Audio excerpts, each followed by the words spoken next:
That's just luck. Welcome, everyone. Good evening, good afternoon, and good morning. I'm here from the United States, from the East Coast, early in the morning. And as Jude said, if there's one person that I can reach right now in the next few minutes, it's well worth my time, because it's the leaders. I like to think of the change leaders in our world that will make all the difference in politics, in government, in nonprofits, in business. And so you wouldn't be here if you weren't a leader, and even more importantly, a future leader. So I want to welcome everyone. It's my honor to be with you. And I agree with everything Jude just said, except when he was talking about me, maybe. And so I want to build over just a few minutes on what he said.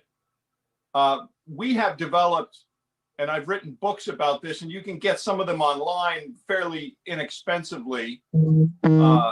We have written and developed a model over 35 years, as Jude said, called the Underdog or the Insurgent Advantage model, because we believe the only way to lead today is to lead change. We began working in business with Steve Jobs, who you all know was the famous co-founder of Apple Computer in the US, way back in the 1980s. And Jobs hired my partner and me because he knew we were winning political campaigns. And he said, I love, just as Jude was saying, I love the deadline you all create. I love the sharp elbows that you have in terms of strategy. And I love that you have it very, very simple. There's an election day. There's one election day, one moment in time. And that's all that matters. You can't move it. You can't fake it. You can't create an excuse around it. You either win or you lose. And as Jude was saying, I find that we all need a deadline. Creativity needs a deadline. We all are better off with a deadline. I used to be an athlete. You got to get ready for the game. The game is on a certain day at a certain moment in time. That's what makes the Olympics so dramatic. We've worked with a lot of Olympians. Nike is a client of ours. We have worked with a lot of Olympians, and they're just like billionaires and self-made millionaires. They have a sense of that deadline, of what has to happen at that certain moment in time. That's what makes the Olympics so dramatic. Every 4 years, let's hope that happens this year in Tokyo with the pandemic, the 8 people get down into the starting blocks for the 100 meters, and they have less than 10 seconds to create their dream, to win an Olympic medal. You've got to really plan backwards from that deadline. So Jobs hired us because he said, I'm tired of the excuses in the business world. You all don't have any excuses. And he listened to our presentation. He had asked us to come and talk about how to win a political campaign. Because he thought that political strategists like me, that's how I began, even though we work with some of the most famous CEOs in the world now, political strategists really do have this deadline, this sense of, we've got to win this election. And in the end, Jobs said, I think you're winning these campaigns. We had won 12 of them by then. I think you're winning these campaigns because you are developing insurgent strategies, and you're choosing insurgent candidates. And I, Steve Jobs, want to be an insurgent, a change leader. Steve Jobs taught us the power of this insurgent underdog model. I hope I can share a little bit with you in a few minutes. We believe it's about driving change. It is about, I can't see how you lead today in your life, in your career, in your business, without driving towards some kind of change, because we all need to make the status quo better.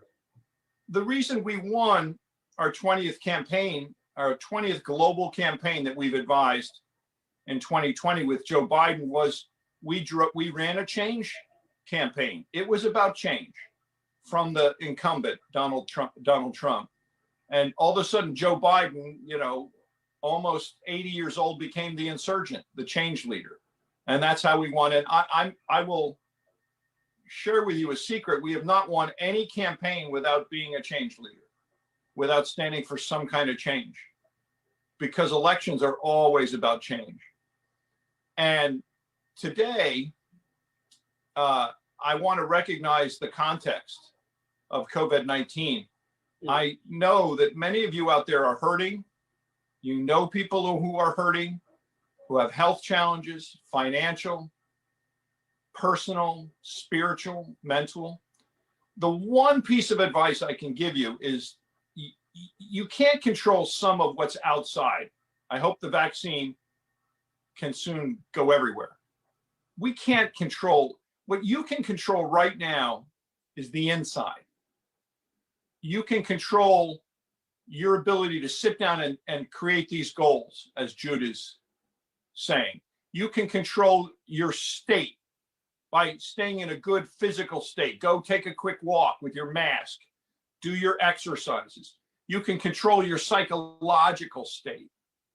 You can control the story you tell yourself. If it's a negative story constantly, that is not helpful. You'll need to have a rewrite of that story to a more positive story. It's just a story.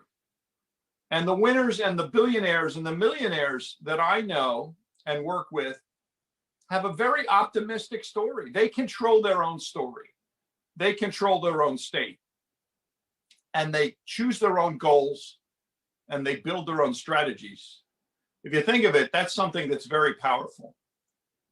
Now, let me say one thing. The one gift, I can give you some tools in a few minutes now. The one gift I can't give you is hunger. That's got to come from within. You've got to find your own hunger.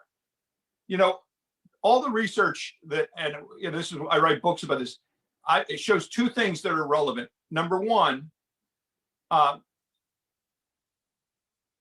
people that become self-made millionaires and billionaires who have the misfortune of losing it all usually get it back in a couple months or a year or two. Why is that? Think about it. Why is that? It's because they control the internal hunger. They have a lot of it. Have you heard of Michael Jordan? If you raise your hand like this is how we work on Facebook Live and Zoom. Michael Jordan, and there's a great documentary about him now online. He just had more hunger. He had, talk about goal setting. He was constantly goal setting. He was practicing harder, even though he had more talent in the end. So I want to gift you spiritually that gift of hunger. Hunger gets you through being afraid. As our last person was chatting about, I can't give you more courage, but I'll tell you what, if you have hunger, you're going to find courage. We all are scared.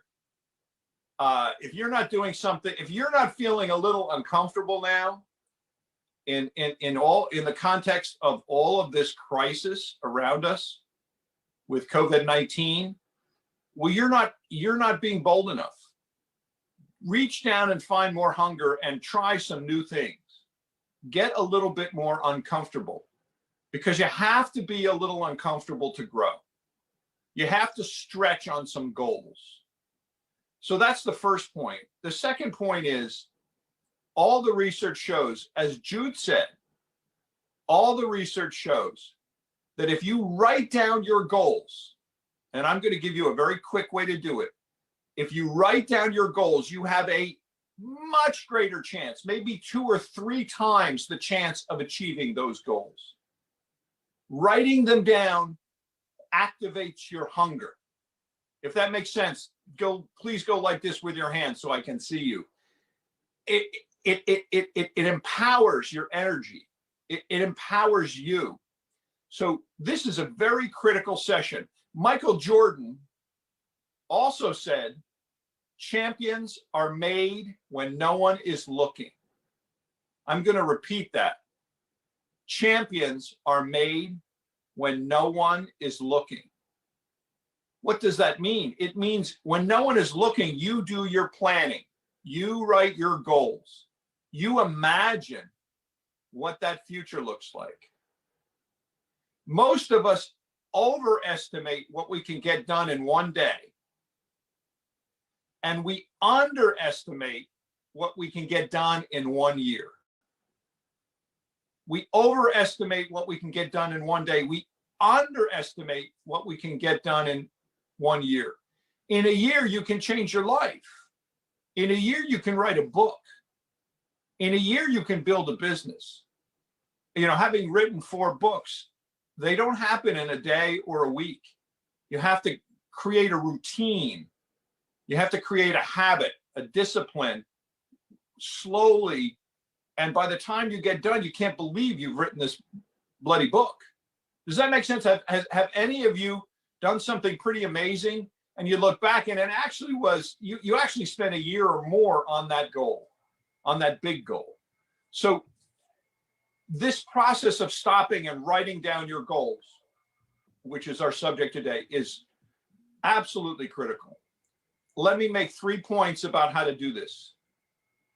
And all of them are reinforced by what Jude said and the frameworks he's sharing with you.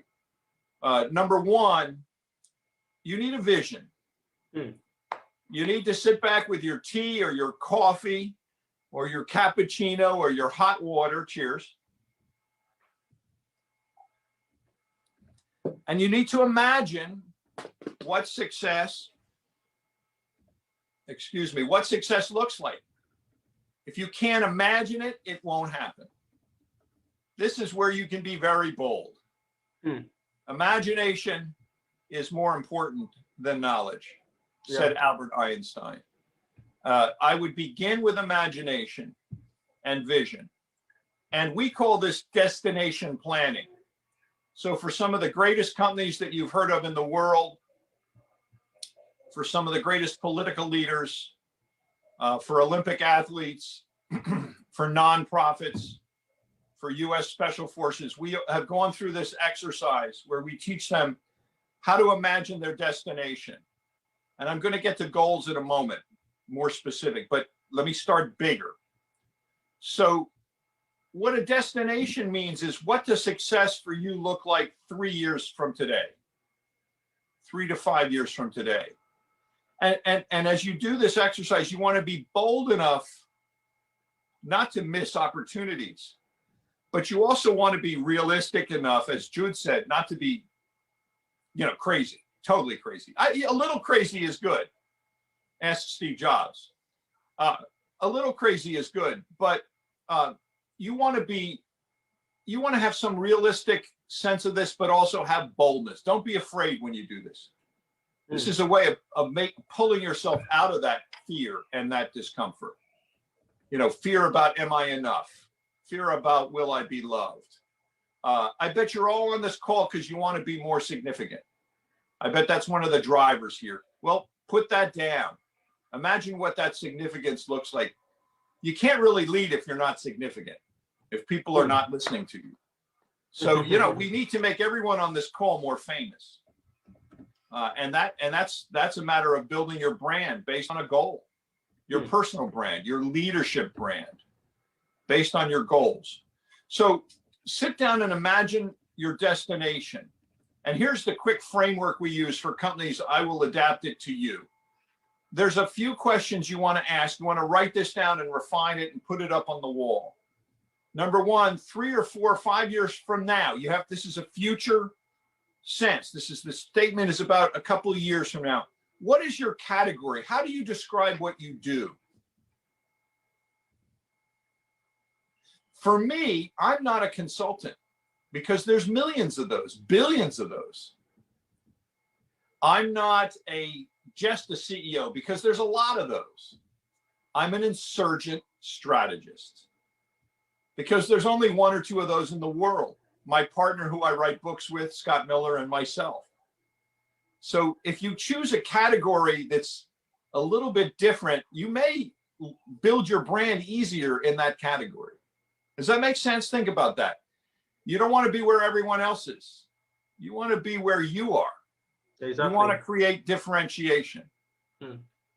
So what's your category 3 or 4 or 5 years from today? Number two, what's your value proposition as a company or as a person? How are you different, special, and better? And I'm going to say that again, because that might be one of the most important things I'm going to say in these few minutes. There is no value in being like everyone else. Wow. You have to be different. This is unbelievable. I mean, Jude has built a great leadership brand and offering by being different. You have to find scarcity. Look at any famous entertainer, they're different than the competition. Look at any great company, it's different than the competition. Differentiation creates value. I'm going to say that again. Differentiation creates value. So that means your value proposition is how are you different, special, or better than other people? What's your point of difference in the market? For us, we've advised 20 winning global presidential campaigns, 5 Nobel Peace Prize winners, added over $1 billion in market value. That's difference right there. I've got people's attention. So as you build your brand, think about how you're different. And then 3 or 4 years from today, and you're growing toward this destination, 3 or 4 years from today, who's your target audience? Who do you need to reach? And by the way, I would be both general and specific. The kinds of people you want to reach, and list 25 names or 50 names. 3 or 4 years from today, I will be successful if these people know my leadership brand, if these people understand who I am, how I'm different, special, better. That target audience is very important. And then imagine how you want that target audience to think, feel, and act toward you. Because you are a brand, you're a leadership brand. All the rules of leadership, all the rules of marketing apply to leadership. All the rules of marketing and branding apply to leadership. You are a brand. So any brand in our lives, we have to think about it, we have to feel it, and we have to act on it. If anybody has a brand they love, like Apple Computer, you think about it, you feel it in your bones, and you act by buying one and using one. So if you run in Nike shoes, you think about it, you feel like an athlete in that shoe, and you act. You go take a run. You have that. So you're imagining what that destination looks like 3, 4, 5 years from today in terms of how they think, feel, and act. And the final one for destination, Jude mentioned. How do you measure success? 3, 4, 5 years from today, what will success mean? In numbers, you have to measure it. There's a saying in strategy, we focus on what we measure. We focus on what we measure. If you are trying to lose weight, you have to have a scale. If you're trying to run faster, you have to have a stopwatch. If you're trying to become more successful financially, you need to have a dollar amount in your mind that is going to keep driving you, that is on your bathroom mirror when you get up in the morning and wash your face. So that's the vision part. That is very important, the vision part. And I might add one thing. Don't be afraid when you go through this exercise to stop and add one more bonus round. I'm going to give you bonus rounds here, which is your conviction statement. Your very short statement on what you believe. Because we're all going to need to draw on conviction in the second part of this. What you believe. And if you're driving a business, you better believe you're going to help people take away some of the pain in their lives. If you're running a nonprofit, you better believe, you better have a conviction that you're going to change their lives. I got up early in the morning to chat with you all because I believe I'm going to reach at least one of you and give you a little help over the next couple of years. And I'm going to hear from you about how the goal setting that Jude set up actually really helped you achieve your goal. And so you've got to, write that conviction statement, and you'll find that conviction statement is what attracts people to you. We also advised the Obama campaign, and Obama believed, as he was getting elected president, that America is not a divided nation, red versus blue. At its best, it's purple.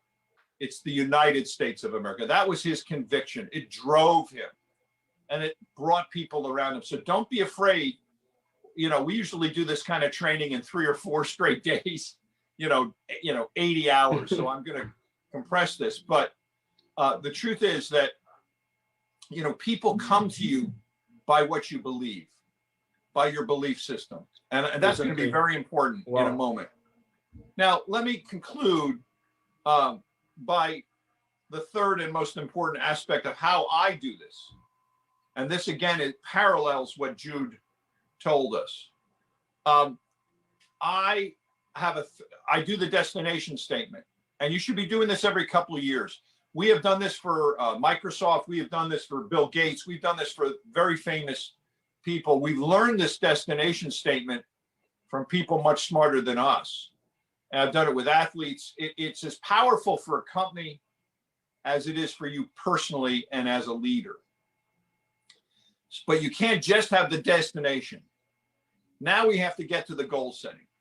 So let me tell you how I do it. I do it in 3 columns. And I'll do it this way so you can see it. The first column is what Jude talked about, your goals, or I call them objectives. This process is called, for me, OCM. Write that down, OCM. OCM. That'll make sense in a moment. Your objectives are here. Your objectives are, what do I need to get done? You've got your destination statement. Now break it out. What do I have to get done in the next quarter, in the next 3 months, and in the next year, and in the second year? So you break those goals out. Here are the goals. Maybe there's just 5 big goals. Maybe they relate to your finances, your career, your health, your relationships. Excuse me, your spirituality. You can break it out into those areas if you want. That's actually a good organizational tool. Your finances, your career or your business, your health, your relationships, your spirituality, because you need a balance to be a great leader today. But what are those goals? What are those goals? And if you have questions, we'll talk about it. Now, this column in the middle is the most important. Why? Why must you achieve those goals? I'm going to repeat that sentence.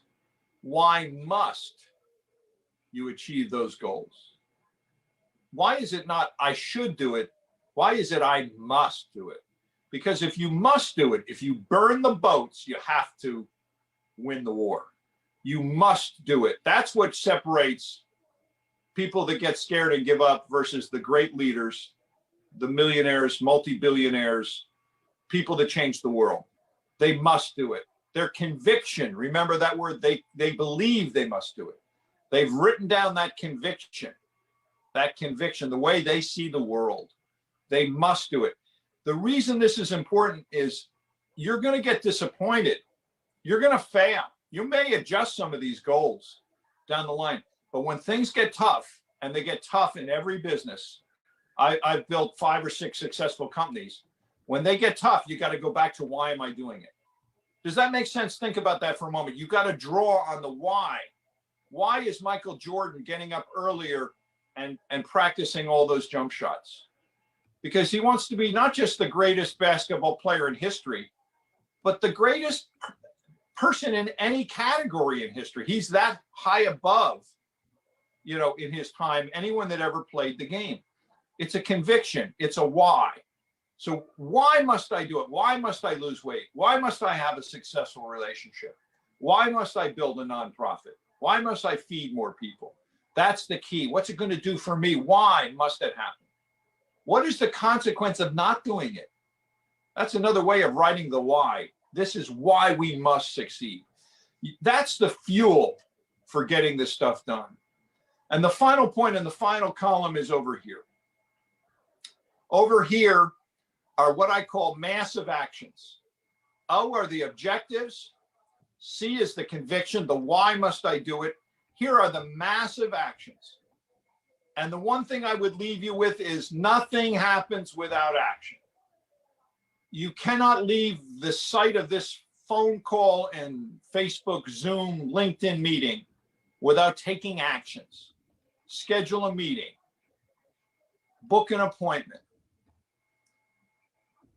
write down who you're going to call tomorrow. Write down the 3 things you will do no matter what hurricane comes at you. You're going to do these 3 things tomorrow. Massive actions are what makes this real. That's what change, that's what drives change. It's the little actions that get us out of our tendency to put things off. It's the little actions. And what you want to do is brainstorm all the actions that go against these objectives. Why you must do it, all the actions. Start writing them down. Doesn't matter if they're good, smart, or small or big. Write them down. Massive actions, massive actions. The more, the better. And finally, what I do is I go back through that massive action list, and I do 2 things. I write the absolutely critical ones. That should be about 20%. The ones that absolutely are critical, no negotiation, no procrastination, no delay. And this is key. I also circle a couple easy ones. I don't know if you all have a saying over there, low-hanging fruit, the fruit that hangs lower than the other fruit. Well, my saying is fruit on the ground. Get some easy things done. This is one of our principles called do the doable. We've learned this from campaigns and business. Get easy things done. We're working, the Biden administration is doing that now in its 8th day by getting a lot of actions done, executive orders, things that they can actually get done to build momentum. What we're trying to do, ladies and gentlemen, here is build momentum. Momentum makes strategy brilliant. Momentum is everything in military warfare, in business, in life, in nonprofits. It's all about building momentum. Strategy will be brilliant when you have momentum behind it. So don't just, you've got to do your top 20%, your absolute highest priority. Get some easy ones done. Get a couple easy ones done next week. And over the next month, get some really easy ones. Give yourself a break. What happens is once you get them done, you've tricked your psychology into not being afraid and not delaying and moving forward. If this makes sense, let me see your hands just for a second, so I know you're there. Yeah, with you. Yeah, with you. So let me just summarize and stop if you have any questions. Number 1, you need to activate your imagination, because you never know what you will imagine. You never know. So create that vision. I've given you the destination statement. What category are you in? How are you different, special, better? What's your value proposition? What is your target audience? What's your dream audience? What's your dream customer? Write down your 10 dream customers right now as I'm talking. Write down the 5 people that actually could take you to success. Write down some models right now, because success leaves clues. And instead of inventing the wheel, why don't you model success? Find someone that's successful. That's what I've done. I'm one of the greatest, I say this with some humility, I'm one of the best magicians in the world. It's a hobby going out of control. How did I do that? I did it as a kid. I gave it up for 35 years. And then I started studying with the best magician in the world and the best teacher. Model success. Find the models that you're going to go talk to and learn from and apprentice with. And how do you want them to think, feel, and act 3 to 5 years from today? This is destination. And finally, how will you measure success? We focus on what we measure. Number 2, what's your conviction? What is the why? What do you believe at the core? Because you're going to have to draw on that. And finally, what are the objectives? Why must you do it? What's the conviction you're going to draw on? Why? Why is this absolutely life or death? And the massive actions, massive actions. If we were working together in a seminar, we'd stop and you'd be writing like crazy for the next 25 minutes and we'd present it to each other, but do it in your own circumstance, in your own way. Those massive actions, what are the critical ones that absolutely must happen, that'll make the most difference, that are the most strategic, not the stupid stuff like getting your bank statement to work, the big stuff that will really matter. And finally, make it easy. What are some doable things?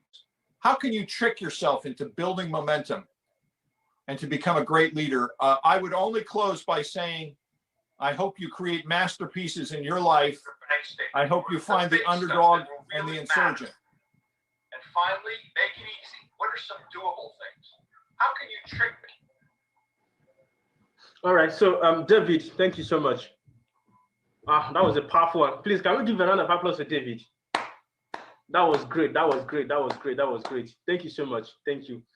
You know, one thing about you men that have about decade of leadership experience, when you speak, you're not only speaking based on theoretical aspect, but you're speaking based on experience of what you have seen, what you have done, and what you have had. That's why it's always good to listening to a great man like you that have been in this field for so many years. So thank you so much. Thank you, Joe. Thank you so much. And you keep doing the great work you're doing. Thank you so much. Thank you. Thank you. Just because Mr. David Morey, I'm new to him, so I would like to just introduce myself that I'm a student of Mr. Jude, and I've learned the leadership skills from Mr. Jude. And it's been a long time. We are together offline, online, and I've learned so many leadership skills. Plus, on top of that, I'm the student of Mr. Travis Van Dusen. I'm the first Pakistani to get certified from Mr. Travis Van Dusen, Travis V Consulting Group. Plus, under his supervision, I've also certified by the John Maxwell team to be the masterminder, communicator, connector, and so on. And it's an honor to have you, sir, because I just acknowledge that you're so humble. The way you were speaking, it was a true leader earlier, but in the end, when you did like this, that shows that you're a humble person, you're a humble soul, and that build more respect in my heart, in everybody's heart here for you. So thank you so very much for that. Cheers. Jazakallah. Yeah, thank you very much. Thank you, my brother. Thank you. Thank you. Thank you. I really appreciate your feedback. Thank you. Thank you. So any other contribution or question or any other word of encouragement for our guest before we shut down this meeting? It's about 1 hour, 25 minutes gone. So anybody has question, anybody has contribution, anybody has any word of encouragement? If nobody wants to jump in, can I have a go? Or I would request anybody wants to jump in because I took my turn already. So please go ahead. Okay. Okay. Okay. Can you hear me? Yeah, we can hear you, Cassie. Okay. Thank you very, very much, Mr. David. That was amazing. That was amazing. Hopefully in 2020, we'll bring you to Nigeria.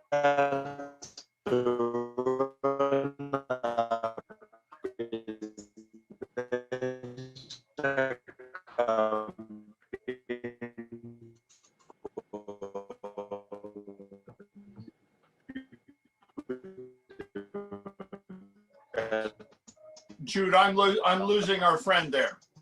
Yeah, the network is very bad. I was getting the hall back from my hand too. Hello, Bama, your network is not strong.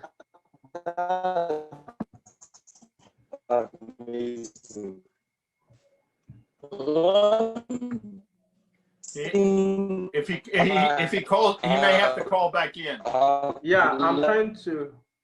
Bama, your network is very bad. Most times we are due to. Can you hear me? Please, your network is so bad. It's so bad. Hello? Yeah. Hello? Yeah, we can hear you now very well. We can hear you. It happens here also in my country. Sometimes the network is bad, I think, unfortunately. So Yeah, anybody wants to jump in? like Mr. Jude has said. Anybody wants to jump in? Because I've also studied what I've learned on the platform of Mr. Travis Vindusen under the John Maxwell team supervision, that we should use positive words, and words create future. So we should train ourselves what to think. And again, like Mr. David said, like Mr. Jude said, like we should be bold, and that is also included in my notes by Mr. Travis Vindusen. So you all are like-minded for me. So words create future. We should be bold. We should train ourselves what to think, and we should forgive ourselves regarding our past. Again, it comes in the bold category. And number three, we should love ourselves. By loving ourselves, I would like to include gratitude in that, loving ourselves plus loving other people, because we all are one. As the John Maxwell, Mr. John C. Maxwell says all the time, that we are one, and we should only expect from God. We should do for the creatures, and we should expect from the God. We should not expect from the creatures. So again, number five, serve others. It's also included in that. Number six, which you also explained to us, Mr. David Morey, and Mr. Jude also explained to us right now, that we should believe in the change process, and that also comes under the category of boldness. So changement is very important. Reevaluation for ourselves, positive mindset, and accept uniqueness, that all you also taught us. And we should believe in our uniqueness. Everybody is unique. Nobody is stupid in this world. What we have learned on this platform right now as well, that everybody has some uniqueness. We should just find it out, discover it, and accept it, and believe in our uniqueness. Number 10, have fun. We should have fun. We should have a happy time, so that we can get back again fresh, new. And that's my take on that. Thank you so very much. It's an honor to be here, and I've learned a lot, and I would like to learn more in the future. Thank you so very much.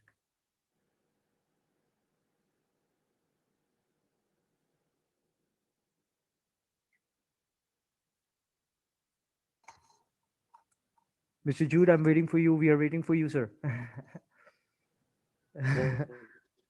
Hey, can you hear me?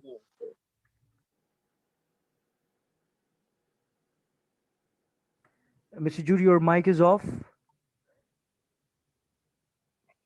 Okay, I'm so sorry. I'm so sorry. Yeah, Brahma, you're saying something before, so please go ahead because of time. We have to end this meeting any moment from now. Yeah, thank you very much, Mr. David. That was a very, very wonderful presentation. I learned a lot from it, because most of the time we try to Oh my. Your oh my. Brahma, your network is very bad. Welcome to our new reality here, folks.